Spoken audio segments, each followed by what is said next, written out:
follow these 3 steps, otherwise you will not get the APK file. So you need to click on add, and then you need to copy the URL from that ad. So I am clicking on this ad. So after clicking that, you will see a page will open. Now you just need to copy the URL. So let's copy it.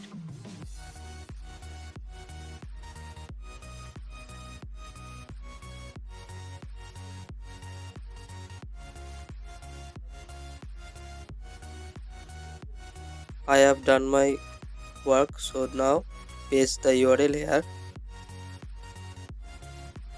Click on OK. Your second step will be open.